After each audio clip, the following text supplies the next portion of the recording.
আসসালামু আলাইকুম, সবাই কেমন আছেন? ভারত প্রতিনিয়ত বাংলাদেশে হুমকি ধামকি দিয়ে যাচ্ছেন, যুদ্ধ করবেন, যুদ্ধ করবেন। বাংলাদেশের সমন্বয়ক বা উপদেষ্টাকে হুমকি ধামকি দিচ্ছেন, মৌলবাদী বলতেছেন বা জঙ্গলি গোষ্ঠী বলতেছেন। ভারতের বাংলাদেশের প্রধানমন্ত্রী যে ছিল স্বৈরাচার সরকার, ভারতের এরা হলো পাচাট্য। চলে যাওয়ার পরে খুব মাথা ব্যথা। এই স্বৈরাচার পলাই গেছে দেশ থেকে, খুব মাথা ব্যথা ভারতের সরকারের বা যারা আছেন গভর্নমেন্টের, খুব মাথা ব্যথা। যুদ্ধ করবেন, যুদ্ধ করবেন। একটা স্বৈরাচার চলে গেলে প্রতিটা রাষ্ট্রের কাঠামো ভেঙে যায় বা উল্টাপাল্টা হয়ে যায়। প্রতিটা মানুষের ঘুষাতে একটু সময়ের প্রয়োজন। তা ব্যস্ততার মাঝে বাংলাদেশের জনগণ বা বাংলাদেশের 18 কোটি 19 কোটি মানুষ ঘুষাতে পারেনি বা ঘুষাতে পারতেছে, একটু আর সময় লাগতেছে।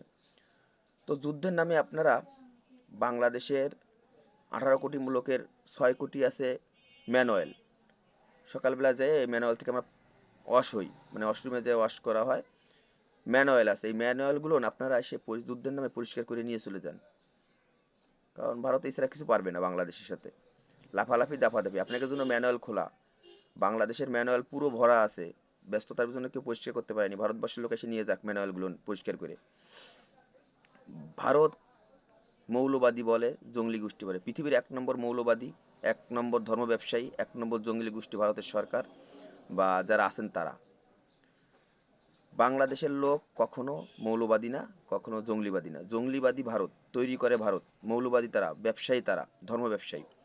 দেখেন প্রথমটা, তারা ধর্ম ব্যবসায়ী। পৃথিবীর 1 নম্বর ধর্ম ব্যবসায়ী যদি শিখতে হয়, তাদের কাছ থেকে শিখতে হবে ধর্ম ব্যবসা কারে বলে। গরু ওদের মা, গরু মা বলে। ব্যাখ্যা চাইলে একটা 9-6 ব্যাখ্যা দেয়। আচ্ছা যাই হোক, গরু ওদের মা, গরুর দুধ খায়, মুত খায়, গোবর খায়। ব্যাখ্যা চাবেন, বলবে গরু জন্মের পরে মা খাওয়ায় দুধ, তারপরে হলো গরু খাওয়ায়। জন্মের পরে যেহেতু মা খাওয়ায় দুধ, গর্ভধারী মাকে দুধ খাওয়ায়, সে তার মা হয়। তারপরে হলো গরুতে খাওয়ায়, গরু তাদের মা। পৃথিবীর 1 নম্বর রপ্তানিকারী দেশ বা 4 নম্বর রপ্তানিকারী দেশ ভারত আছেন। গরু সাপ্লাই করেন সুন্দরভাবে, প্রসেসিং করে জবই দিয়ে বিশ্ববাজারে সাপ্লাই করেন ভারতবর্ষের লোক। 1 নম্বর ধর্ম ব্যবসায়ী, তার মারে জবই দিয়ে বিশ্ববাজারে সাপ্লাই দিচ্ছেন, রপ্তানি করতেছেন। দ্বিতীয়তে আপনার ভারতবর্ষে জবই দেওয়া যাবে না, তাকে মতন জবই দেবে। ব্যাখ্যা, তাদের মা। আচ্ছা তাদের মা তাহলে জবই দিয়ে কেন বাজারজাত করতেছেন? তার গরুর দুধ খাচ্ছেন, মুত খাচ্ছেন, গোবর খাচ্ছেন। যদি মার তুলনা দেন, ব্যাখ্যাই দেন, তাহলে আপনার মা তো আপনারে দুধ খাওয়াচ্ছে জন্মের পরে, তাহলে আপনার মার গু খান, আপনার মার মুত খান, তা কিন্তু খাবেন না। ধর্ম ব্যবসায়ী এবং জাত শয়তান। ধর্ম ব্যবসায়ী, জাত শয়তান ভারতের যে কটা আছে, গরুরে মা বলে। কারণ গরুরে মা বলে, গরুর মুত খায়, গোবর খায়। আবার গরুরে জবই দিয়ে প্রসেসিং করে রপ্তানি করে বিশ্ববাজারে।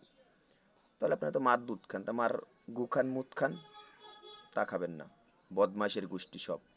পৃথিবীর 1 নম্বর জঙ্গলি গোষ্ঠী ভারত। এসে বাংলাদেশের ম্যানুয়ালগুলো পরিষ্কার করে নিয়ে যাবেন আশা করি। এছাড়া কোনো ক্ষমতা আপনাদের নেই। আর ফালাবেন, লাফাবেন, দাবাবেন। ভালো থাকবেন সবাই।